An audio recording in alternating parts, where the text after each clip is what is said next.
Strange things are afoot at the Circle K. That kid is back on the escalator again. Ain't gonna hurt. Is my boomstick! Game over, man. It's game over. Welcome to the Bargain Bin. He's your host, Ben Mason. And he is your co-host, Sandra Luketic. And today we're talking 1988's Action Jackson. We assume if you're listening to this episode, you've already seen the movie. All right, man. So this was requested by Mark on our Ernest Scared Stupid episode. Correct. And I don't know how. I have never seen this movie before. I know you hadn't seen it before. How do you know that? Because you're you. That's a good point. And you're very accurate, so shut up. And like I remember seeing the box art for this for the VHS at rental stores, just like every other movie we've talked about that I hadn't seen yet. But it is rare that we cover a movie that neither of us have seen. So without really giving too much away, what were your expectations for the movie and were they met? I mean, I had zero expectations for the movie, so it's kind of difficult not to meet them because they were none. Fair enough. I don't know. I even looking at the DVD art for my copy that I have here, it looks terrible. It's Carl Weathers and Vanity back to back with a really big photo of Sharon Stone in the background. So I assumed it would just be a stupid action movie, low budget, low expectation, probably low action, and just altogether unenjoyable. Man, they really played up Sharon Stone for someone who's not that big of a part in the movie. Hardly in the movie at all. But it was an interesting watch. Do you know anything about how the movie came to be? Come on, man. Don't put me on the spot like that. You know I'm just going to let everybody down. Okay. Now you're pissing me off.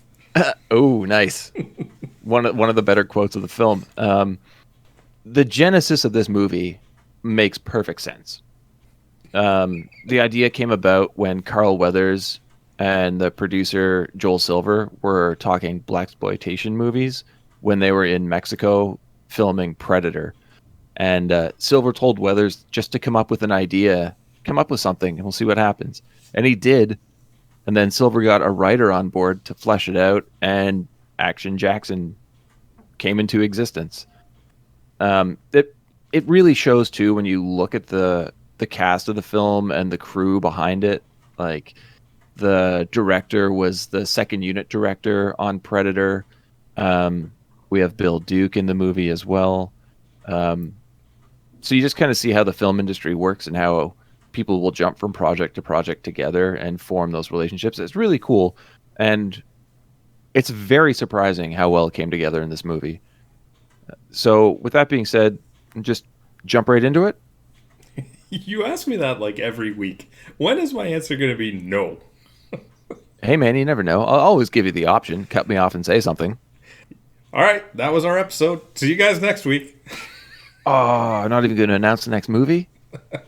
All the best, guys. Just get into it already. Well, it's late night in Detroit. A helicopter flies over the water, heading toward the downtown core. Inside an office building, Frank Stringer, played by Edo Ross, and Liz Mazzatori, played by Mary Ellen Trainor, are drafting up a letter concerning the death of a member of their Auto Workers Alliance union, known as the AWA. Now, before we go any further, do you recognize either actor here? No. Come on, man. That's twice now. You're an Arnold fan. Of course. I only know Frank Stringer, the actor Edo Ross, from one other movie, and he was the villain in Red Heat. I own that, or I used to own that before all my DVDs were stolen. Do you remember him, though? No. No. Oh, okay. No. Mary Ellen Trainor, who's been in a lot, but we've covered one of her movies where we tore her apart.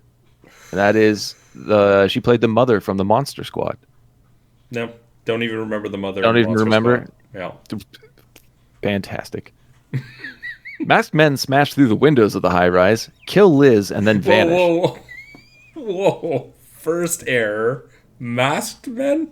They ain't covering shit. I thought the first one had one of those ski masks. Did he? Maybe. I I thought don't it know. was just more backlit so you couldn't see, but they clearly are not worried about being discovered. That could be it. I mean, for the most part, these are just the henchmen from Die Hard, so we already know what they look like. Anyway, men smash through the windows of the high-rise, kill Liz, and then vanish. Ed randomly opens fire around the office, but is overtaken by 4 members of the special ops team. They shoot him with a grenade launcher, which immediately explodes on contact, throwing Frank's flaming corpse through the office window and plummeting through the skylight of a restaurant below. I like how he's trying to get out with the elevator and then kind of steps into the clearing to see them. Yeah. And then just stands there so he can be shot through the window rather than, I don't know, stepping back behind cover. No, and this definitely sets the tone for the action scenes in the movie. Because people will just explode. He did not need to be on fire. That fall and then crashing through a skylight below would have been enough. I think it's meant to tell us that he died. You know, if he wasn't on fire, I wouldn't have thought he survived that anyway. A title sequence shows us the highlights of Detroit and its then strong automotive industry. Love the scene of the kid scoping out who to rob on the train, and the cop just walks up next to him, matter-of-factly. So we start off with a crazy intense action scene, which I thought was fantastic, and then go right into Profiling. Amazing comedy, profiling for sure, but comedy with no words spoken whatsoever. I was wondering why they didn't show like the restaurant goers panicking more from a guy falling through the window. Yeah, well, there were a lot of screams. There was, well, a lot of people panicking, but it was just a setup, right, to show us that these people are being killed. Yeah. Hey, I paid good money for this meal. I am not getting up now. The food was good, but there was an odd smell. Yeah. We're I didn't introduced order barbecue. I took it too far. We're introduced to officers Lack and Kornblau, Roger Aaron Brown, who is in a lot of 80s and 90s movies, and Thomas Wilson, best known as Biff Tannen from the Back to the Future movies. Yeah, I recognized him. I recognized him, but I couldn't tell you from where. I had to look it up. I knew it right away, man. I am such a Back to the Future fan. He was good in this movie. Yeah. As a minor character, he did great. They're on patrol and watching the kid from the train who is still trying to find a mark. He makes his move, but ends up getting the shit beaten out of him by the woman he tried to rob. Lack and Kornblau pick him up and take him to the station, all while terrifying him with horror stories of the cop who will book him, the one and only Jericho Action Jackson. They don't take him to the police station right away. They give it a little bit to let the woman beat him up some more. Yeah, but they take him to the station right after they pick him up. I know, but I just love how they're like, let's let this percolate a little. And they just watch as she's beating him. Oh, yeah. And she's wailing on him hard. We get to know this kid a bit more, but I already like him. The two officers make passes at a sex worker at the station who kicks Kornblau in the groin. The kid, who we now know as Albert, makes a break for it and causes chaos throughout the station until he falls, smashing a pot of coffee all over Jackson's desk. The sergeant, Carl Weathers, rises from his chair and Albert passes out from fear. Oh, and what does he say too? Like, mellow out. Yeah, mellow out. It's an Arnold line, but he does it well. They hit on a sex worker in the police station. These are some quality cops. It's 1988, man. But I did like how she's like, he asks how much for a hand job. And she says, well, what about a foot job? And it's like the perfect setup because what's a foot job? And she kicks him in the nads. And I'm like, you know what? This is so delightfully 80s. I love it. It is. It's perfectly 80s action, to an extent comedy, but you would see this in like an Arnold movie. For sure. For sure. Jackson and his former partner, Detective Cotterwell, have a back and forth, which is really just there to establish a relationship for the viewer. before Cotterwell enters Captain Armbruster's office. And Armbruster, played by Bill Duke from Commando and Predator. And while waiting for his turn, Jackson looks across the station and makes eye contact with Albert, who promptly passes out again. Now, a few things here. The guy who plays Cotterwell, okay, he's fine. Captain Armbruster, Bill Duke, this is by far his best role I've ever seen him play. Not happy with it. What? It's the only time I've ever seen him emote. Normally he's the grizzled soldier, and I guess after this he did get relegated to playing police roles, but I thought he was great in this. I expect Bill Duke to be a villain, and I spent the rest of the movie thinking this police officer is going to turn on him. Why would he be a villain? This is just what I know him from. It's garbage man from Commando. I don't know. You've never seen Predator? Of course I've seen Predator, but I mean, not really a nice guy there either. He's just part of the battalion.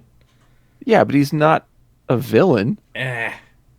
What else have you seen him play a villain in? Oh, come on, man. Don't do that to me. I'm just getting you to defend your statement. That's it. That's what I expected from him. Okay. Honestly, you're not wrong. It could have easily been written into the script, but I'm glad it wasn't. Cotterwell briefs the captain about the murder from the beginning of the film and details how suspicious the scenario is. Yeah, no shit. See, if he wasn't on fire and he fell out of the window, they could have even said, oh, it was a suicide attempt. That office was destroyed. Well, if they just saw the aftermath. Yeah, no one's going to just look at the body and be like, probably burnt himself to death after throwing himself off the balcony or through a window. Well, that's what I'm saying. The burning part is what gives it away that it's not a suicide. Okay, yeah, well, I mean, there's more obvious reasons to assume something isn't a suicide in this movie that people just overlook. I think you're reading too much into it. Oh, am I? Yeah. Well, next up is Jackson. Obvious tension between him and the captain. And this is all character backstory for us. Jackson lost his lieutenant's stripes because he poorly handled the arrest of a violent sex offender who just happened to be the son of a well-regarded businessman, Peter Delaplane. Armbruster was supposed to represent the department at the Detroit Businessmen's League's Man of the Year event honoring Delaplane, but cannot attend and has selected Jackson as his replacement. The reasoning is that it's his wife's captain, Parcheesi night. Yeah, he forgot it was his wife's Parcheesi night, and he does not want to deal with that wrath. Yeah, you play the hand that's dealt. Yeah. But of all the people, why pick Jackson? Because why would he think that's a good idea? It's obvious that he hates the guy. He's known as Action Jackson for a reason. Because of this. The case ruined his marriage and got him demoted. I mean, it's okay. It really does feel like a classic 80s, 90s police scene. But so much so that I feel like that's what they were parodying in Last Action Hero. But see, this is where it comes down. It can go one of two ways. One, he is a villain and is setting him up. Or two, he really does want to see, does he deserve his sergeant status back? And the best way to determine that is if he can keep his temper in check in front of Delaplane. And yeah, I did think about that too, how it was a test because he's been demoted to sergeant and put on small cases for the last 2 years. So let's test him now. That's a very volatile test, but... That's exactly it. Like, that's probably the worst situation you could put him in. And if he failed the test, how's that going to make the department look? The department where the police officers hit on the sex workers and let shoplifting victims beat the shit out of assailants before they pull them in. I don't think that in the 80s this Detroit Police Department was too worried about their persona. Well, no, he makes a really big point in saying like how much disgrace he brought upon the department and how he doesn't want to have to deal with that again. And how he's taking a risk. And you're like, yeah, you are taking a risk because you're making a very poor decision here. Get what's his face, the ex-partner that no one really cares about. Get him to go. Because what does he really do? He represents the department. When he's there, he doesn't do anything. Yeah, he's just got to be there as the representative. Okay. Yeah. All right. Well, at the event, Delaplane, played by Craig T. Nelson, takes the stage and begins his speech. Yeah, Coach. Yeah. I thought Coach was a hilarious show. I haven't watched it in a long time, so I could be wrong. But at the time, it was great. He takes the stage and begins his speech about the new car model he's soon releasing. Jackson watches from the back of the room and is approached by a woman who says she can hardly hear a thing back there. Jackson states it's the best seat in the house for that reason alone. It turns out that this is Patrice, played by Sharon Stone, Delaplane's wife, and Jackson has already put his foot in his mouth. The star of the movie emerges. Introduces her to the crowd and invites her to the stage. I mean, from this introduction, we expect her to be in this movie for quite a long time. Yes. Not the case. No. During the reception, Patrice introduces Jackson to her husband, completely unaware of their history. They banter back and forth, taking sharp jabs at each other before parting ways. Well, she says that she wants to change his mind on her husband, but, like, for no reason at all. None. There is zero reason. And I guess this is just used to show us how the tension between the two is still at an all-time high, I guess. Yep. Well, we cut to a yacht in the lake. Also, I'm not entirely sure what lake this is supposed to be. Like, I don't know if Lake Huron runs into this body of water or if it's Lake Erie, but I've been on that water, and I just want to know. I look at a bunch of maps, I can't find anything. Whatever. It's the water. My first guess would have been Lake Michigan, as it's in Detroit. No, it's not. All right, then. I don't know, probably is, whatever. It's not the lake, it's a pond in the middle of the Well, like, looking on maps, it shows itself as a body of water. Like, actually, you know what? I'm going to look this up right now. Why? Because I need to know these things. It's not that important. It's water. It's for the plot. Great Lakes. I'm sorry. Okay. So, yeah, it'd be Lake Huron or Lake Erie. Lake Michigan is on the west side of the state. So there. It's one of the two. We'll let it go from there. Well, the movie has changed drastically for me now. Thank you for that information. The more you know. Where was I? Oh, yes. Cutting to a yacht on that lake where the mysterious assassins from earlier strike again, killing another AWA senior official as well as his bodyguards and the boat's captain. In the most ridiculous ways, I might add. Any thoughts on these killings? No. Nothing? Harpoon through the back, butterfly knife thrown into a guy's chest again, like it was thrown into what's his name, Frank's hand in the original attack. And it also happens later in the movie. I did like how the one guy is so unaware of what's going on that when his buddy who's standing next to him gets harpooned and hears like the grunt is like, "I got Tums if you need them." Yeah, and there's an audible thunk of the harpoon going through his torso. Yeah, well, they're just not that aware when it comes to being security. Also, how expensive are butterfly knives? I don't know. Because he's just throwing them all over the place. Maybe he retrieves them. You don't know. He doesn't, though. I mean, we don't see what happens after. Maybe there's a cleanup crew. They explode, Sandro. I don't know, man. Also, one of the killers just vaults up and onto the deck of the boat. Did you catch that guy? No, I didn't catch that. It's like he got shot from like a platform below on the water and just managed to land on his feet. And if you look at him, he is not fit. So I don't know how that worked. They're ninjas, man. You gotta ask less questions. Okay, well, necks are broken. And what did you think about the death by handcuff bomb? That I thought was brutal. It was creative. It was creative, but like, just imagine like you're watching the timer tick down. Yeah. Oh, it's brutal. Brutal. Creative, though. They like bust into the room and handcuff the case to the guy's arm, and then he like, in a panic, opens the case and just sees the timer counting down. Yep. My only problem there is they needed more than 10 seconds to get away. No, they're ninjas, man. Okay, that boat that they're on, that little inflatable raft, Yeah. is not going that fast. They would have been able to get onto it in 10 seconds. That thing's at least 30 seconds away from the boat. What you didn't see is that it is 30 seconds away from the boat, and they just leapt to it. Well, I mean, if we saw the overweight dude just vault onto the boat, I guess that's believable. Exactly. It's not that the boat traveled that far away. It's that it was that far away and then just jumped.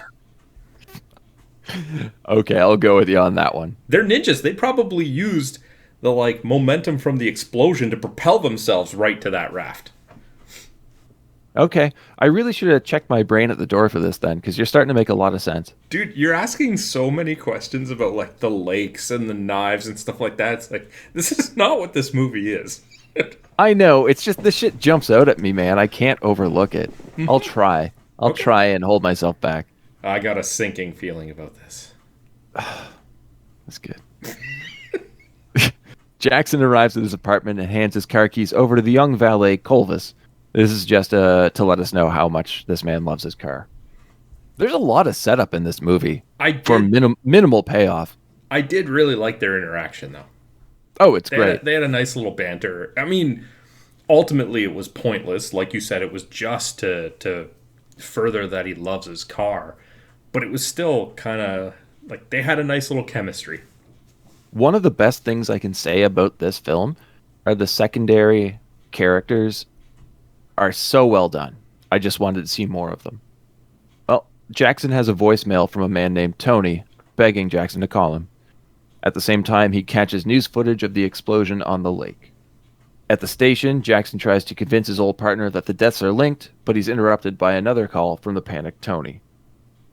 He arrives at the paranoid man's apartment, and Tony, who's played by the amazing Robert Davi, who I've only ever seen play a stone-faced thug, who's actually acting here. Again, like I said, doing a great job.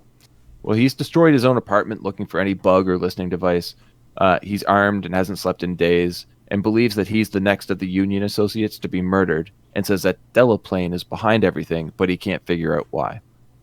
I did not expect this amount of intrigue in this movie, but even I'm curious at this point. I will say, I did really recognize this guy. Yeah. Couldn't tell you from what. A classic, hey, it's that guy actor. Absolutely. But I did think, I've seen this guy primarily as villains. Yep. And in mob movies and stuff. Yeah. Totally gangster mob type persona. But he did a really good job in this scene. Yeah, he was great. I was super happy with this. I also believe he was the villain of an Arnold movie. Oh god, yeah, Raw Deal. Yeah, he was the villain in Raw Deal. I had that one. Yeah, I'm so sorry, man. Yeah, for any of our listeners who don't know, I stored 3 boxes of Blu-rays and DVDs in my building storage when I had my daughter to make room for all of her toy boxes. And one day, somebody just broke into the locker, took nothing else but the boxes of DVDs and Blu-rays. Yeah, I probably would have cried. I'm sorry, man. It is what it is. I don't really know how to continue from that. I'm thinking if someone took all of my movies, it would be a very dangerous day. I just look at the bright side. We kept one box of just our favorite DVDs up here that didn't get stolen, and I at least got to give you the 2 that you wanted before they were all taken away. All-time classics. Is what Varsity Blues and Encino Man. You got it. All right. Sorry. Anyway, back onto the movie we're reviewing. All right. Well, cut to Club Elite for an unnecessarily long musical performance by Sidney Ash, the great Vanity. Is this just a practice? Like a sound check? It could maybe be an audition or to be giving it her all. Well, maybe. No, it can't be. Well, why else would you give it your all in front of Delaplane and there's nobody there? Because they clearly already have a relationship. It's not 80s action movie. I mean, like I said, the only way that I can see a scenario like that working is if you're auditioning. You give it your all because you want to get the gig. There's already an established relationship there. Yeah, but maybe he hasn't heard her sing. So Maybe. It is creepy that he's the only person in attendance sitting at a table with a bottle of champagne. And then we get one of the creepiest lines I've ever heard, where Vanity says, "I was expecting a standing ovation." And Nelson responds, "You're getting one," from his chair. Gross, coach. Delaplane and Sydney have a strange relationship, as we talked about. It seems that he's supplying her with heroin and she has sex with him. He also owns the club, I guess. And this is where I think they've had an ongoing relationship because he pays the salary of her bodyguard, Ed. Do you have anything to say about Ed in this movie? At this moment, no. But at the same time, I don't know if he's necessarily Sydney's bodyguard or if he's like the bodyguard that works at the club. Because protecting the talent? Yes, because the only time we see them together is the scenes where she's at the club. So it's almost like he's the club security. She's the current performer. So if she's in the club, he watches over her. It's not like he goes... that makes sense. It's not like he leaves the club with her at any time, though we don't see her outside of the club, except for when she's with Action Jackson later. So that's just my guess. Yeah. And I've got something to say about that, too, when we get to it. Tony tells Jackson to question Sydney at the club, and Jackson leaves, though on his way out, passes a suspicious delivery man. The man stops at Tony's apartment and kills him with a gun that has the worst silencer of all time. That gunshot rang out through the entire hallway, and the silencer on that gun was massive. It's as loud as it was that we heard. I can't imagine Action Jackson didn't hear it. He was in the elevator. Yeah, I think he would have heard it. I think everybody in that building heard that. Well, we cut back to Sydney and Delaplane. They talk about all the promises he made her about her career, and then out of nowhere, holy nudity. Did not expect that from her at all. I mean, it was kind of implied in Never Too Young to Die. And I had to look into it, like why all of a sudden would she go topless in this movie? But apparently she had a Playboy spread the same year, so I'm sure one led to the other. Delaplane gives her the drugs and she passes out. Before they have sex? He's not very good at this. He is not good at this, no. Because, yeah, that's the implication, right? They're going there to have sex. She's half naked. He injects her with heroin. End of scene. Unless, of course, it takes a really dark twist right after that. I don't even want to think about that. Yeah. At a morgue, Jackson is shown Tony's body and told that he was in such a bad state that if the bullet didn't kill him, he probably would have died in a few days anyway. Now, this is a huge problem for me. Jackson's old partner declared it was a suicide, which is incredibly hard to believe for a few reasons. One, who would shoot themselves in the chest standing in the entrance of their apartment? And Jackson notes that the gun Tony had was different than the one that killed him. And how... I don't know, but how would nobody else not notice that? And also, why is the cop declaring what killed him or how he died? Isn't that for the coroner? It's also the trajectory of a bullet that you would think that a police officer would be. That's not a suicide. Because he didn't hold his hands out full length and turn it around as if he's taking a selfie. Yeah, is this me looking too much into this movie again? Yes. Because that seems pretty blatant. I will say, I also did not like this jump to assuming it's a suicide, but you gotta let it go. The only way it would make sense is if the ex-partner was in on it. But he's not. So it doesn't make sense. No, it's the police chief, I'm telling you. And honestly, now that you bring that up, I could see that. I think that would be a really good twist. I'm glad it wasn't, but with my knowledge of 80s and 90s action movies, yeah, that does make a lot of sense. It would make sense to have a man on the inside to help cover up all of the deaths. Yep. Well, we have a new plan. Try to get Patrice away from Delaplane for questioning. Why? And I don't know how he thinks this is a good idea.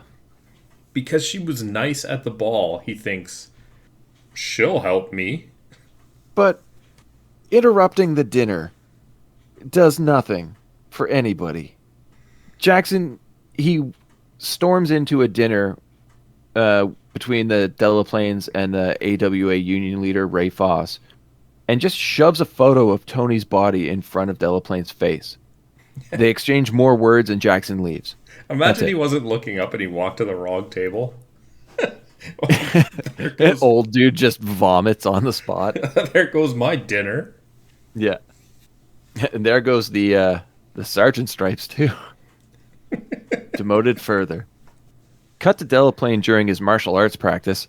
A back and forth with his trainer ends with Delaplane breaking the man's arm and having employee Al Leong, classic Al Leong, escort him back to his car. Didn't buy it at all. No, of course not. And the whole reason for this scene is to imply a fist fight later in the movie. But it goes on for a long time. Even the camera work that they did, putting the camera behind him to make it look like he's, actually connecting on these swings is just not done well. Well, I mean, the wig would tell you that alone. Yeah. And if you're going to have a bad wig, at least make the hits look like they connect. But you drop terrible. The ball on both ends. Well, it's time for more nudity. Completely naked Sharon Stone gets out of the sauna, throws on a robe, and overhears another of Delaplane's men on the phone talking about Tony's murder and how Jackson got to him before they could. The man assures the one on the other end, there's no reason to worry because there's no proof. I don't know if I'd be talking about it that openly. Right? Just in the hallway. Right there. Right outside the bedroom. Yeah. Wouldn't want her to hear. And this guy we're led to believe he's rather competent and trusted by Delaplane. And this is a massive error in judgment. Oh, absolutely massive. Patrice runs outside to her husband, who's leaving in his limo. She begs to talk with him, but he rolls up the window and the car drives off. He's having none of it. None of it. He's talking to, one of his most expensive clients? Something like that. But it's like, man, he rolls up the window, he's having none of it. None. They do everything perfectly to show that this guy's a complete asshole. Total. She leaves to head to town, but runs into Jackson at the door. He agrees to drive her into the city. And after a scene like this, or a few scenes like this, I love how they break it up with a bit more humor.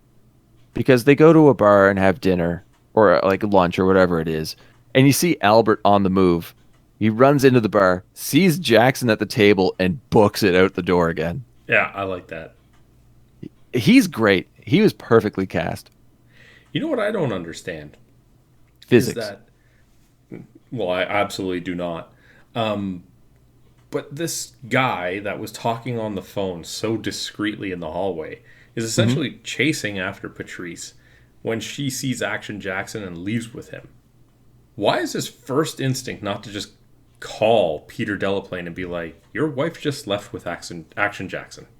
Before they even got out of the, yard. Well, he's on the phone with a very important client. There was no call waiting. I don't know. Now who's looking into things too much? You. Oh, yeah, you're right. Sorry. All right. Patrice tells Jackson about what she's heard, and they discuss the case. Here we find out that Delaplane is hosting a birthday party for Foss at their house, which is odd because Delaplane hates Foss. Jackson escorts her back to the car. She asks him why people call him Action, but before she can finish, a cab swerves in their direction, smashing into a car and speeding off. Before we get into this action scene, Jackson tells Patrice to go to the police station and then runs after the cab, which is being driven by the man that killed Tony. Now, is there anything you want to say about the action scene that we get here? Do I? It's so ridiculous. He can run fast enough to catch the car. The speeding car. He's running alongside of it. He jumps on the hood. Which he would relent his speed in air, but maintains it to land on the car, which means he can jump faster than the car is driving. And then it's like I think he says something, I might be wrong on this, but now I gotcha. Mm-hmm. And he's just jumping on. What does he think? He's going to tackle the car out of motion? He tried. It's so ridiculously over the top. Oh, even the guy driving the car just starts shooting through the roof. And those bullet holes just vanish later on in the scene. You're telling me that he shoots them all in the same area and misses Action Jackson? Move it around a little, buddy. Every time. I don't think he hits the truck, but he almost hits a truck that's loaded with gas canisters. And that crashes and they explode in a massive fireball. Okay, I'll give you that. But there's a car that's like 15 feet away that also just explodes. Nothing touches it. It just explodes and flips on its roof. Eventually, Jackson's thrown off the car, ends up in front of it, challenges it, or he challenges the driver to shoot him. How he's not packing, he doesn't have a vest on, and come at him. So the guy floors it directly at Jackson, who does like a 10-foot front flip over the car somehow. The cab flips and destroys multiple other cars upon landing, and then the driver vanishes. Sure. I do have to say, the movie is entertaining, but when you get these action scenes, it is going 110% over the top. It's Michael Bay before Michael Bay. Yes, perfect. You nailed it. That's exactly what this is. None of it makes any sense, but at the same time, I'm like, just fucking give me more. I'll watch this all day long. For some reason, this is ridiculously entertaining. When he jumps, I'm like, no way. Like, I thought at the very least he'll do like a semi-running thing, like run up the hood, run across the roof, right? Like some sort of athletic move, but no, he just jumps over it. And then, after everything explodes constantly around it, the driver just gets out and is gone. He's gone. In no time. Just vanishes. Ninja assassin. But like even the jump over the car, I could have been okay with him jumping and not really clearing it, and it like clips his leg and he like rolls over the roof and down the back onto the ground. But not only does he do that perfect front flip, he lands perfectly. Yeah, man. It's Action Jackson. You're right. I don't know why I didn't just accept it. Exactly. Jackson goes back to the station where Patrice has left a note saying she's going to tell Delaplane everything. Why? Why would she do that? They've already discussed the case. He's like, people are dying. He's the only link. He killed my friend. I almost have all the proof I need. He sounds like the type of person I think I can reason with. Yeah. And she's like, why? Why would she tell him? Yeah. You know that guy that I introduced you to at the party where you're being awarded the Man of the Year? And you hate him and he hates you?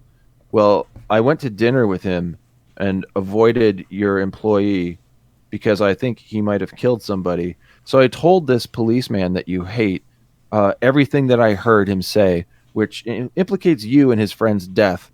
And he's thinking I should go to the other police and tell them everything that happened. But instead, I decided to tell you that I betrayed you and the police are probably coming for you. What the fuck does she think is going to happen? She's not thinking. Obviously. This character, like, I think she plays the character well, but this character makes no sense. No, none whatsoever. Another dance and song by Sydney at Club Elite with Jackson in attendance. And she's wearing a rather interesting see-through dress. I think it's pretty generous that you're saying dancing. She's moving and there's music playing. Like, at one point, I was not sure if she was convulsing from the heroin or dancing. Apparently she was really strung out on crack when they were making this movie. She was engaged to Nikki Sixx from Motley Crue, and she got him hooked on it too. Well, it wasn't dancing. Yeah. I was trying to be nice. R.I.P. Vanity. For some reason, she singles him out of the entire crowd, though. Not like there's a lot of people, but still. And basically, the whole number she puts on is for him. And I found that this feels like they're supposed to know each other, but I'm not sure why I don't get that sense of attraction that I think they're going for. And I felt like I missed something. Like I had to go back twice through a few scenes just to make sure that there wasn't like a line dropped where like they used to know each other and distanced themselves and now they're seeing each other again for the first time in years. But no. I'm gonna say this again because it feels like I'm just skeptical on everyone. But at this point, I thought she's working for Delaplane and he's told her to seduce Action Jackson. But he doesn't know that Jackson's going to see her yet. I mean, he has no idea that he even knows of her existence. Tony told him to go talk to her. I would have just thought that like there's some twist where not that Tony was in on it, but that they knew that he was going to tell him to find information from her, and that because it would make sense that that's why she singles out Action Jackson. And by the way, we have not said his name once yet. JJ. Because it's Jericho. I've said his name. No. Yeah, in the very introduction. Did you? Yeah, when they took Albert to meet him. Oh, I missed that. Dude's name is Jericho Jackson. That's awesome. Pretty badass name. Right? He didn't need the action part. No, action dumbs it down.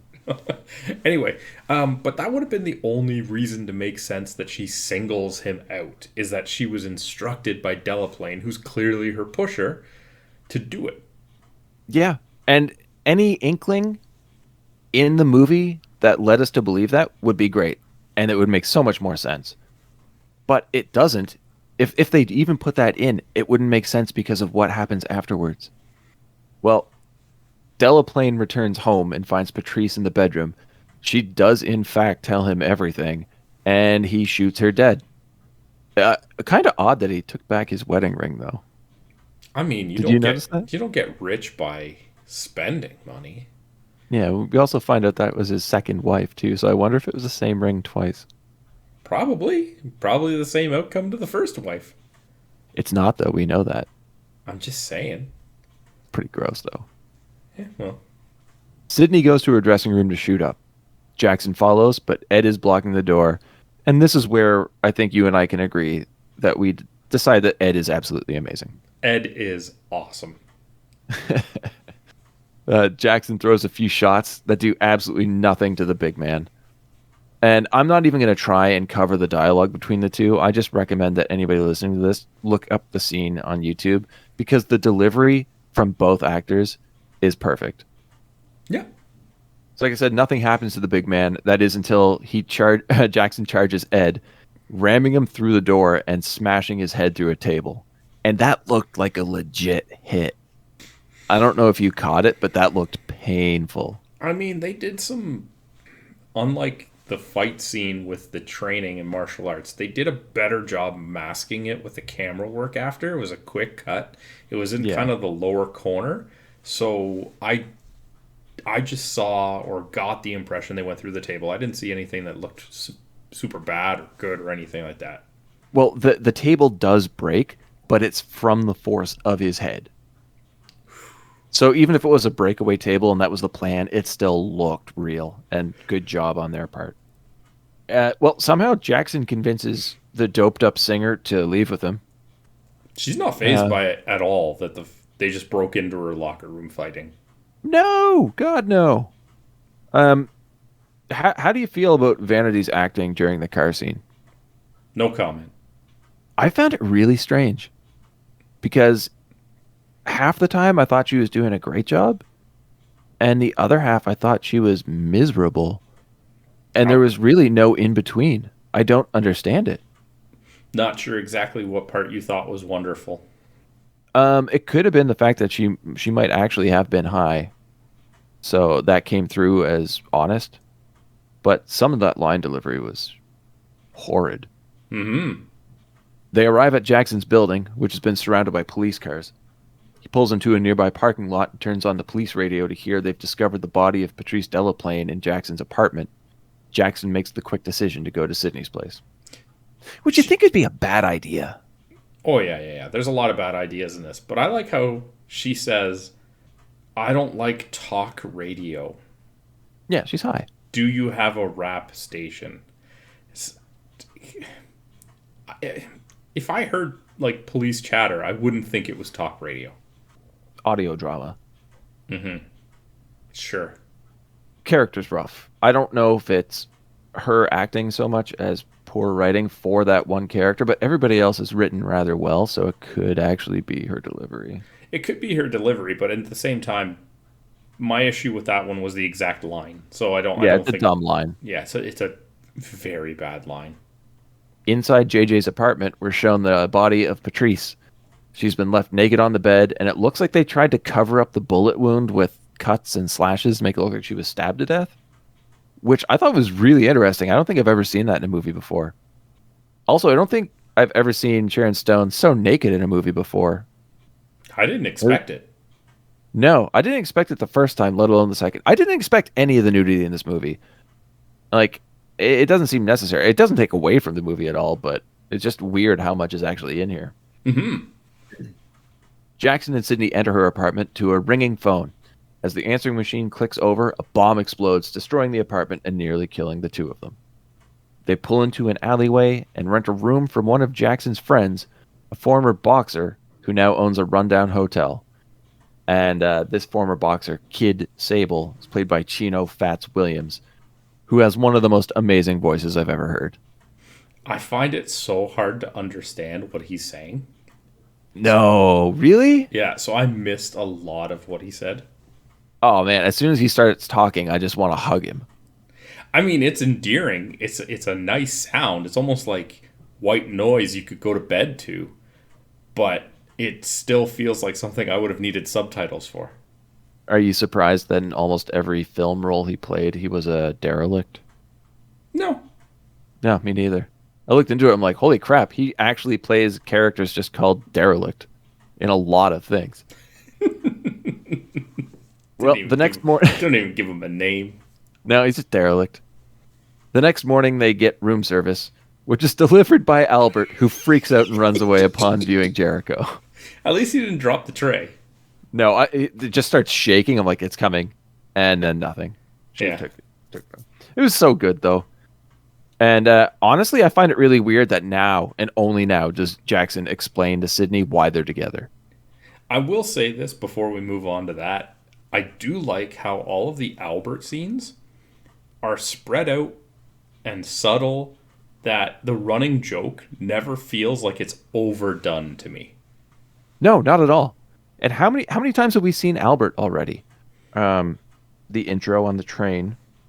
I guess you could consider the sidewalk the same scene. I would consider the police station another one. Later in the police station. Then in the bar. And now. So arguably, what, 5 scenes?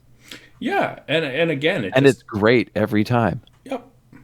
Very well written. Mm-hmm. Good pacing. Mm-hmm.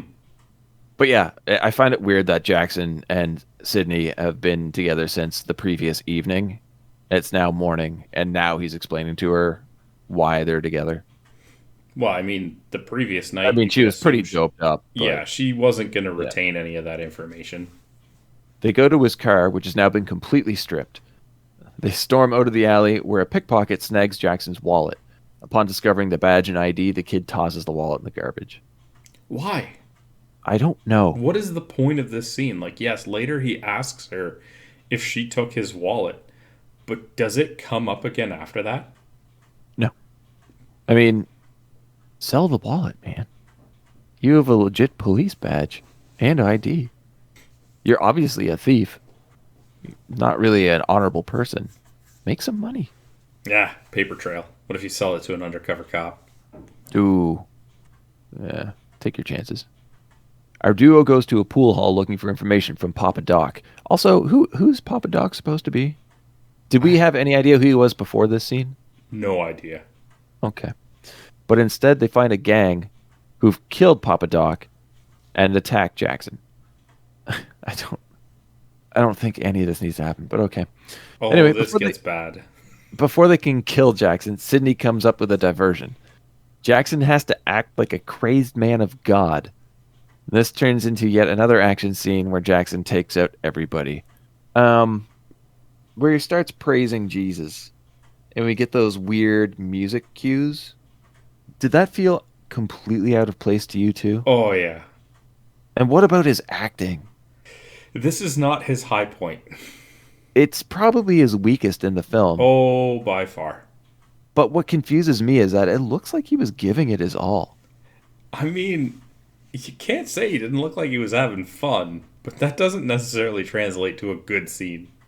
It was terrible. And I still don't know why it is in the movie.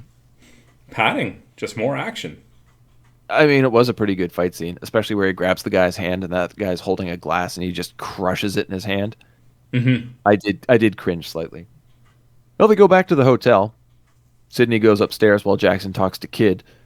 He's told to go down to the barbershop and talk to Dee, who informs Jackson about the assassins known as the Invisible Men and how Delaplane had used them to kill his first wife. Now, this scene was completely unnecessary.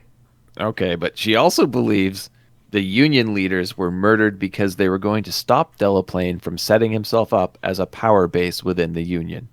Yes, I agree. Pointless scene, gives us some backstory about Delaplane and who the Invisible Men are. Needed, not really. It does give us the knowledge about the power base, but Delaplane he admits to that later. I really enjoyed Dee. I thought everything about Dee is great. Her acting, her look, the energy, the voice. Unnecessary scene, but I wish they could have incorporated that character into the movie elsewhere. I dislike the entirety of it. The acting, the character, the scene. Oh, she was great. I mean, what didn't you like about Dee? I'll give you that it seemed like she was having a good time. She was having a blast. I think it was that positive energy where I was just hooked. Maybe. Could be.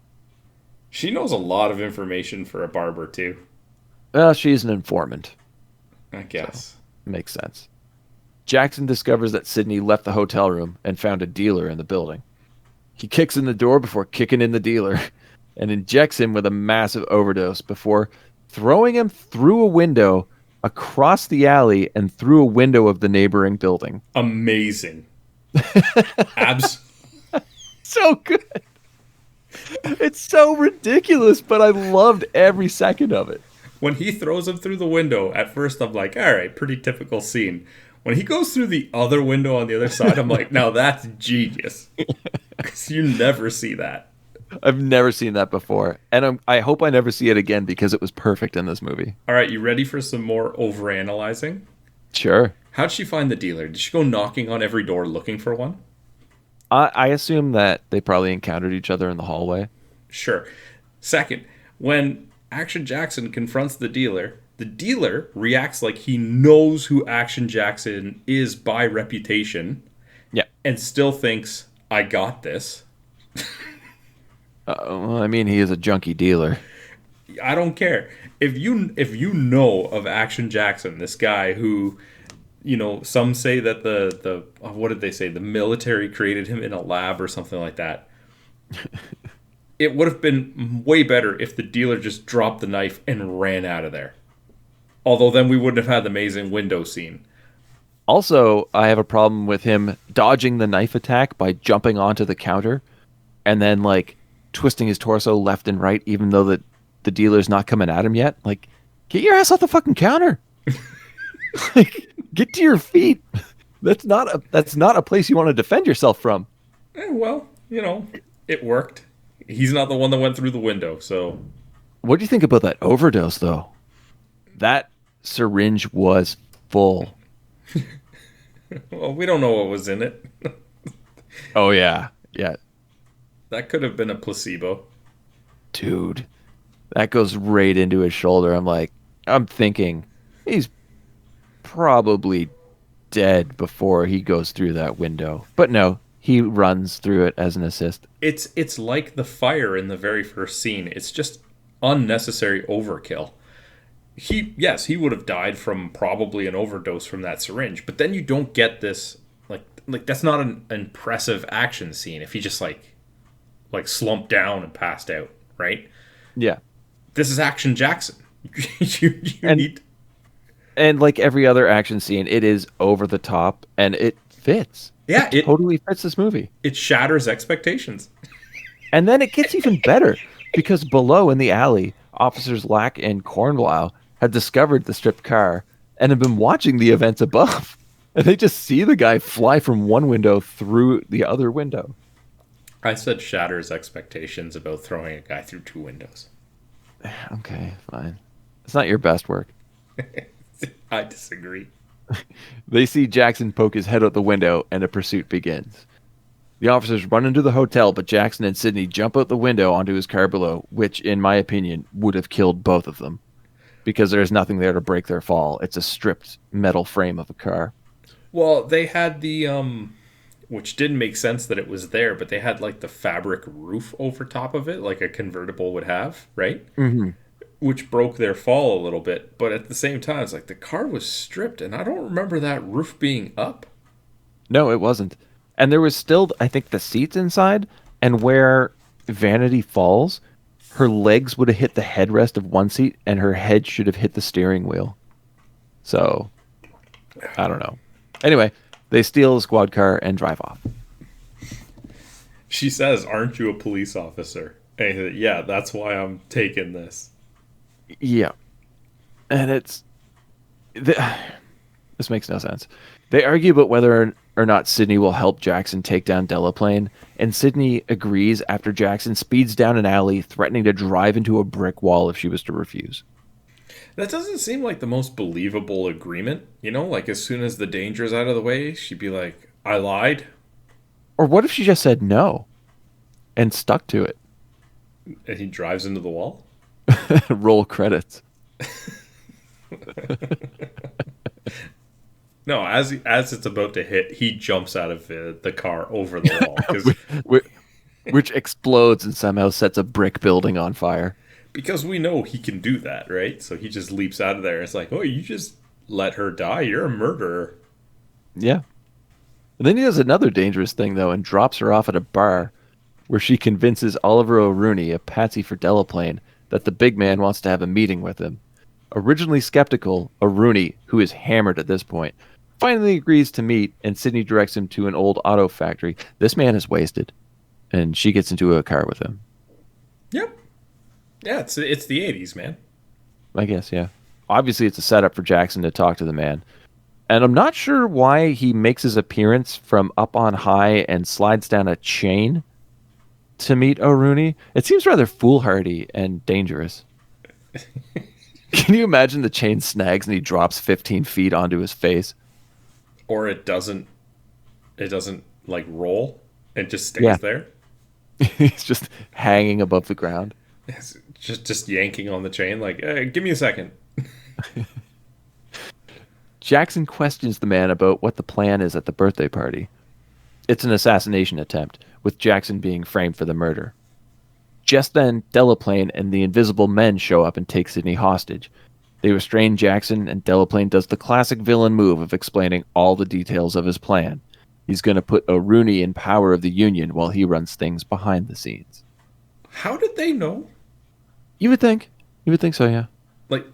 How did they know where they were to catch them there? I'm assuming they were being followed. He also has ninja assassins. Followed from the bar? I guarantee they have somebody watching O'Rooney since he plays such an integral role in the plan until later on, which makes no sense to me. But for now, they need him for Delaplane's plan to work. Sounds good. So he's definitely under watch. Okay. All right. Well, the Jackson frame-up is revenge for what he did to Delaplane's son. And how will they go about it? They get the black member of the assassins to wear Jackson's shirt and kill Foss. Can't believe I'm going to say this. Everyone will accept that as fact because to most of his party guests, all black people look the same. They really leaned into that one. Jesus Christ, man. I couldn't even believe they said that. I'm never going to be able to look at Coach the same way. I honestly wanted to hit pause and be like, Adrian, come watch this. Make sure I heard this right. Oh, no, you heard it right. Oh, my God. Just move on, man. Just move on. Delaplane leaves his men to take care of business. You don't. Come on, Bond Delaplane. villain, classic Bond villain move. Here's my entire plan. Now I'm gonna leave before I make sure that the job is done and leave it to my henchmen. Yep. The Invisible Men are about to burn Jackson with an auto torch, but Ed comes to the rescue with the worst line of the movie. As he drops from about 20 feet above, he says, "Hello, my name's Mr. Ed," and then kicks ass. So, yeah, that line was absolutely abysmal. It was the worst. Also, if a man that size jumped that far, he would have blown out both of his knees. I was going to say, how did he get up there to jump down there in the first place? He doesn't look like the most agile. No, not at all. But at the same time, I don't care. It's Ed. I love Ed. And this scene is so good. Like, the entire battle that takes place. The fight scene? It's amazing. Yeah. And I didn't know how much I wanted to see Ed and Action fight together until this moment. No. And I guess they kind of set it up with the comedic back and forth at the Club Elite. But I thought that was the end of it. Yeah. And now you've seen them team up and that chemistry is still there, but they're kicking ass and burning people alive and exploding another one. I would watch that buddy cop movie. I go into that at the end of my notes, man. Oh, okay. But yeah, after they kill some of the Invisible Men, it's off to the party. Delaplane invites the birthday boy to the podium for a speech, putting him in the crosshairs of the sniper. Jackson, Ed, Kid Sable, Cotterwell, and Albert team up at the event and take out all the remaining Invisible Men in amazing fashion. Why, Albert? I don't know, but I was happy to see him. I was happy to see him. It makes no sense, but I love the exchange where Albert is like, "Why me?" And he's, "You remind me of someone I used to work with." Well, why didn't you get him? He's dead. It was so good, but Albert's entire role is to just run. Yep. Through the cause crowd. a distraction. But even Kid Sable doing his foot shuffle and then punching the guy in the face, Al Leong punching him in the face, only to have Cotterwell shoot him when the guy comes back. And then be a fan. Yeah. Aren't you Kid Sable? It's great. Yeah, it was good. Good chemistry all around. Inside the mansion, Delaplane has taken Sydney hostage. Jackson hops in one of Delaplane's new cars and drives through the front doors of the house, up the stairs, through different hallways, and smashes through the bedroom doors, nearly killing Delaplane. Why is Delaplane not trying to escape? Not even trying to get away. Things are not going your way. In a lot of these action movies, the hero will catch the villain in his attempt to escape. Oh, we're fighting on the helicopter pad as you're trying to get... He's not even trying to get away. Yeah, he's not at all. Also, Jackson has no idea where they are in that room. He easily could have run over Sydney. She's disposable, I guess. I guess. Delaplane puts his gun down and challenges Jackson to the hand-to-hand fight we all saw coming. The millionaire's winning the fight easily, though. Oh my god, him and his main henchman, who could have just shot Action instead of trying to drive over him. Yes! Neither of these guys are just just shoot him. You don't want to win. Also, I have to go back. Remember how I was talking about the butterfly knives? Yes. And how in here, the butterfly knife guy pulls it on Albert, but he's attacked by Ed, who turns the knife around and gets the guy to stab himself. And it says something along the lines of, "See what a life of crime will get you?" Trying to put him on the straight and narrow. I thought was good. Yeah, anyway, moral of the story there. Yeah. The millionaire is winning the fight easily until he throws Jackson through the window of the car, which really pisses him off, and Jackson mounts a comeback, beating the shit out of Delaplane. They both grab their guns and fire, Delaplane slumping against a wall dead, and Jackson leaning against the car, bleeding from his shoulder. Why not just shoot at each other right away? Why not just shoot him in the first place when you were the only one with the gun, Delaplane? Mm-hmm. Captain Armbruster arrives on scene and tells Jackson he expects a full report on his desk in the morning. Yes, by the morning. Before referring to him as Lieutenant. The newly reinstated Jackson kisses Sydney as the film fades to black and roll credits. That was a movie, dude. Yep. So let's get into the numbers. How did this movie do? Really well, honestly. There's an estimated budget of $7 million. That's reasonable. Theatrically, it grossed just over 20 million, but it made an additional 45 million in VHS sales alone. That's a lot. Massive cult classic movie. The reviews though confuse me. Okay. Because on IMDb it's sitting at a 5.5 out of 10, which I think is criminal. Rotten Tomatoes is worse. The tomato meter, the critics, it gave it 13%. Bullshit. And the audience score is 32%. What movie did these people watch? This movie is amazing. I loved it. Thank you, Mark. This movie, Mark, this was great. a blast. I absolutely loved it. Me too. I'm so glad I own this. I picked it up on a whim wandering into a BMV in Toronto. I saw it on the shelf for $3. I'm like, yeah, sure. Action Jackson. I've heard of it. Never seen it. I'll pick it up. I have not watched it until Mark picked it for us. I don't know why I didn't watch it. I feel like I've been missing out on this for years. This movie is a blast. It's so much fun. Amazing action. Great comedy. I think solid acting almost all around, with one person in particular a little bit shady. But like I was looking into the crew that made it. Like I already said, the director Craig Baxley was the second unit director on Predator. I assume that's where he met Carl Weathers. But he also directed Dark Angel and Stone Cold, two of my other favorite movies.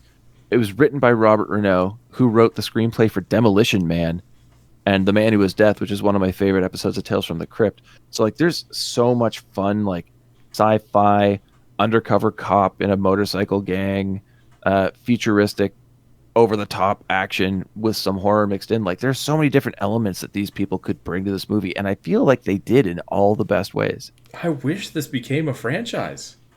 It was supposed to be. I would have And that's watched, what makes me upset. I would have watched a series of these movies. And honestly, like everybody was cast so well for the most part. And like there's not just that they were cast well, but there are characters that absolutely could have carried through in the franchise. It wouldn't have been like James Bond, where there would have just been, you know, like 2-3 overarching characters and you're bringing in a fresh crew every time. Like Ed and Albert and Kid Sable all could have carried forward in this. Like even keep D as the informant and have like Armbruster too. Like I have written right here, I would definitely pay to see a movie with Jackson, Ed, Kid Sable, D, Albert, and Armbruster fighting more crime. These are some of the best characters I have ever seen in an action film. Even Bill Duke absolutely could have been. I mean, make him the villain in the next movie. That's the trilogy. Good point. That's got to be like the big finale, is that you find out that all along the police chief has been pulling the strings behind the scenes for all the biggest like corporate sponsors in the city. I think that's great. I think that's a fantastic idea. You had mentioned how you wish there was this was a franchise, there was a sequel. I looked into it. Lorimar that made this film, Lorimar Productions, they sold the lot to Sony and all of their library of titles to Warner Brothers. And at the time, the working relationship between those studios was unheard of. But I'm confused as to why not just pitch it to Warner Brothers. They have the rights to the title, the film itself. They own their own production lots. Like, I don't know why this didn't progress past the first film. It's money. Like, look at, even if it was direct to video, they made almost all of their profit on VHS. Yeah. I feel like we missed out, man. If they saw that type of money, why wouldn't they think even direct to direct to VHS movies wouldn't have worked in this franchise? It would have been great. I would have bought it there. Like, I don't think I've ever heard either of us so excited for a non-existing film. I would love to see that, though. I'm so glad we watched this. And I mean, it shouldn't be too much of a surprise to you. You know that like cheesy 80s like action movies are like my favorite. Yeah. I'm sad that I didn't see this before, but like I'm also even more sad that Carl Weathers didn't get more leading roles in action movies. Like, don't get me wrong, Yeah. he's done some amazing work. Oh yeah. But like, even like some of the better stuff he was in, it was usually a supporting character. I think he could have. I think he could have led more movies. Yeah, I agree completely. I feel bad because I never thought of him as a leading man. And I think that's because we only ever saw him in like, as Apollo Creed or in Predator, and never really gave him a chance to shine. But man, give him the freedom, and he does great work. Yeah, absolutely, and that's what I'm saying. Like me, I love the Rocky franchise, Yeah, and me he too. was amazing in it. But he was always just the supporting character, right? Mhm. He absolutely showed in this. I mean, a couple of shortcomings in this one. Really, it was mostly the scene where he was praising Jesus, like that. That was maybe the only instance of not really, showing the chops as well as it could be. But Mhm. everything else in this, he showed that he can do the comedy, the action. He's definitely got the look. Like, the guy is jacked. Oh yeah. He could have done so much more with this. Even the Jesus scene, like you were saying, it's definitely his weakest part in the film, but it was still enjoyable. It was more like over the top. What the hell is going on? But you're like, I was smiling while I was watching it, albeit slightly confused, but I was enjoying it. I think we've gushed over this enough. Do you want to get to awards? Yeah, sure. All right, so you lead us off with worst performance. Vanity. Did it even take you that long to figure it out? No, her acting was completely inconsistent. Sometimes I liked her, sometimes I didn't, but I was supposed to like her the whole time. It doesn't help that she was also nominated for a Razzie that year for Worst Actress. So it's not only me that saw those problems For this or in something else she did as well? for this. It doesn't surprise me. She was No. terrible. I honestly don't know. Like, I don't get where the appeal was for her as an actress. I guess she had a couple of albums. I don't know if maybe it was just the carryover popularity, but like, I thought she was bad and Never Too Young to Die. I thought she was worse in this. Yeah. I really don't know why she was a sought after commodity. Probably the Prince connection. Probably, but But I mean, that probably fizzled at this point. She was, it's really sad to say, but she was a mess when they started filming this. So, I mean, I don't really know what their hopes were or how they could have controlled it, but I mean, her personal life, definitely, those problems came through on screen. yeah. And I mean, it's probably sad and maybe wouldn't have done her any favors, but they might have had to have like gotten into a couple days of shooting and decided that we need to recast. Yep. Yes. Yep. And I had her obviously for worst as well because she was absolutely the one that held this movie down. I think if they cast her better, not to say that I would say everybody was amazing, but I would not be able to point out a single person that was miscast or not done at least decently. Yeah. Like, it really felt like it was the only choice. Yeah, I agree. It was the only choice. Even though you didn't like Dee, she fit the movie. I had no problem with Her scene didn't make sense, but that character fit in this world perfectly. I had no problem with the actor. I didn't like the character. I don't know if it fit into the world super well. I don't know. Maybe if we had more of it, but it just felt really out of place. But I had no problem with the performance from the actor. Yeah. Right. Best performance? So I was kind of torn, and I did not go with Carl Weathers because of the pool hall scene. So I went with Craig T. Nelson as Peter Delablaine. Okay. The only part that I didn't think was performed well, which it's debatable if it was even Craig T. Nelson, and I air quote debatable, was the fighting training scene.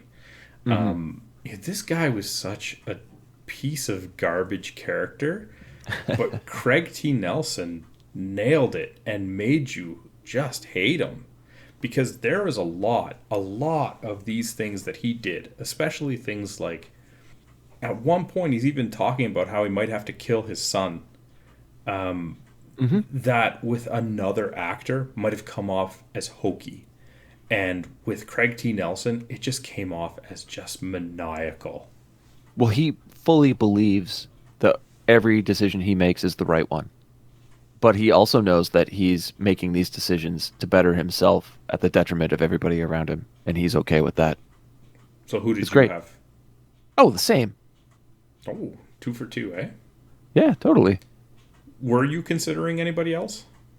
You would disagree with this, and the reason why I didn't pick it is because of limited screen time, but I was really, really happy with Bill Duke's performance.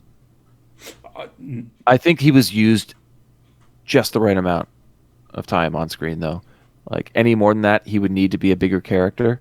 Any less, what's the point? No way that I would disagree with you, man. No way. Yeah, like, he was great, and they used him just enough. He played the character with a lot of surprising emotion, which I've never seen from him before. Normally he's very monotone, cold, but here he was humorous, serious, intimidating, and friendly all at once. It was really weird. I think he did a great job, but he just wasn't on screen enough. Yeah, I agree with you, man. Yeah. Like I said, I don't think anybody except for Vanity was poorly cast. I couldn't tell you anybody else. Even the most minor roles were all fantastic. I agree completely. All right, so you start us off with favorite or most memorable line. It's a once back and forth with Armbruster and Jericho. And we already covered it.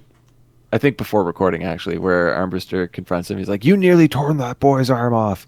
And Jackson responds, "So he had a spare." Yeah, we talked about that before recording, and it was good. I loved it. Yeah. Honestly, there was a number of choices that I considered for this one. There are a lot. Yeah. Ultimately, I went with one that you probably wouldn't expect.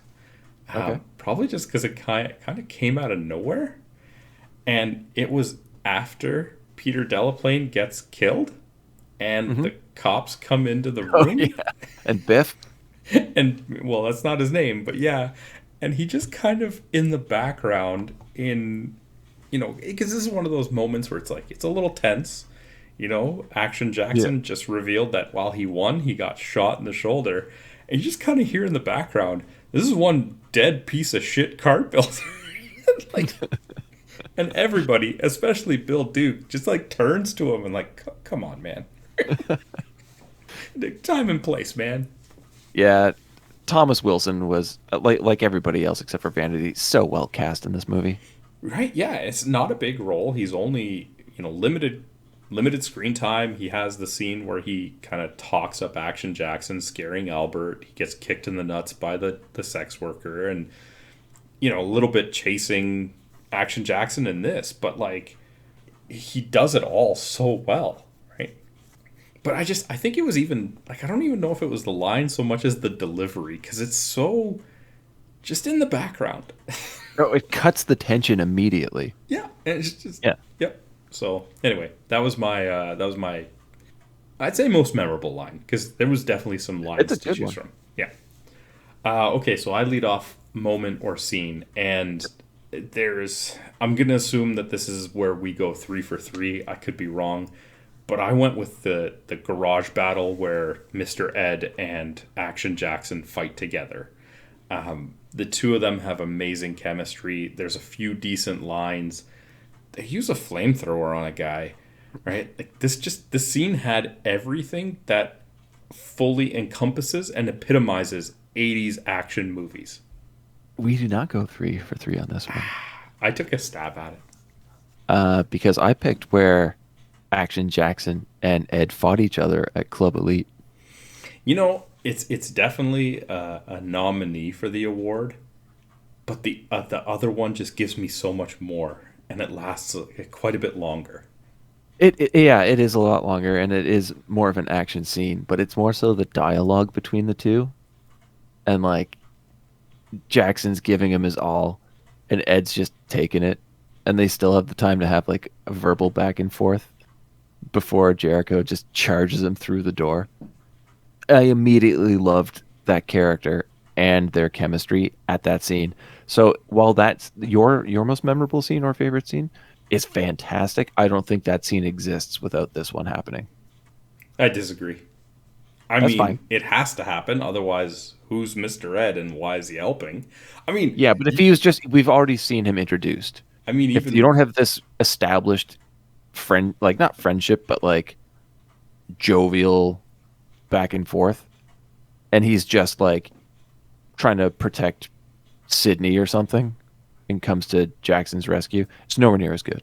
I mean, even with that back and forth, I don't think his appearance really makes that much sense. Like, how did he get here? Why is he here? Sydney's not there. Like, Oh, him being at the auto shop or whatever it is, the factory, makes no sense. no, none whatsoever. Even with their back and forth and playing up a bit of a relationship, but it is still amazing.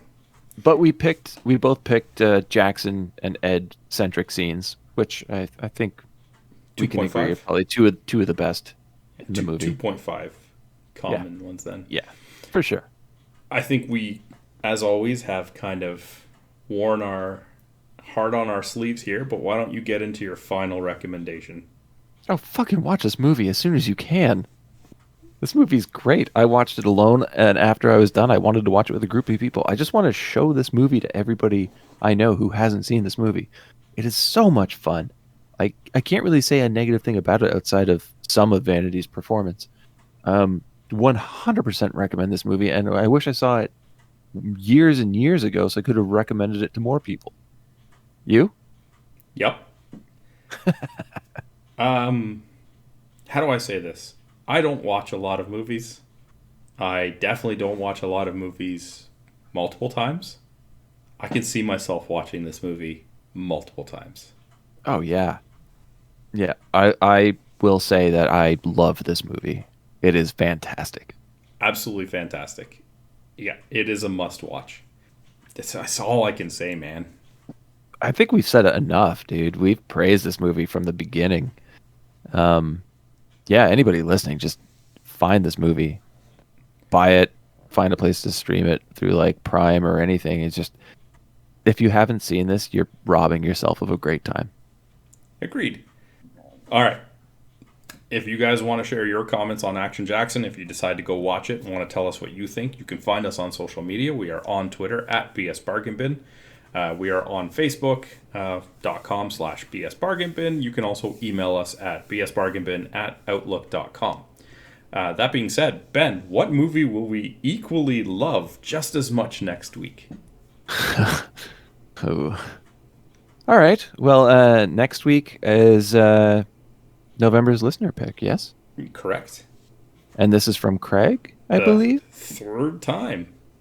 Craig, don't do us wrong this time, man. I'd say he's 1-1 right now. He's 50-50 so far. 50-50 so far.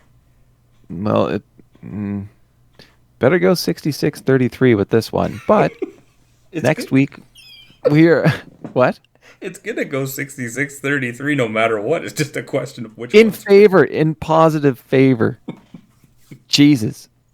We are watching 1986's Rad. His name is Crew. Hey, good looking. BMX is his world. Rad is his way of life. The world would be a lot better off without kids. We're here for the biggest and most important bicycle motocross event ever held, Hell Track. This is a very important race. The very finest riders in the country are here, riding for some $100,000. Hell Track in this big town. They've got to be kidding. This is a joke. I really think I can get this one. I think I've got a chance. I don't want to hear any more about it. Everyone's on his case. Get that. The paperboy thinks he's a pro. He's nothing next to Bert Taylor. He's got the style. There's something about the way you ride so natural. And he's going to prove it. I've never seen such raw determination and talent in one kid. Against the factory hotshots. Looks like the local yokel's gonna race after all. It's gonna take a miracle to beat this guy. Against the big money fixers. All you have to do is take out that kid. Against impossible odds. You scared now? This guy doesn't even stand a chance. Yeah. He's going for it all.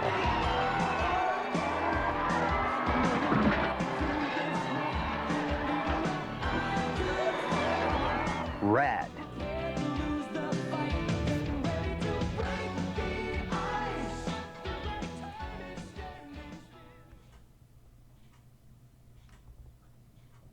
All right, until next week, have a good one, guys. All the best, guys. Action Jackson.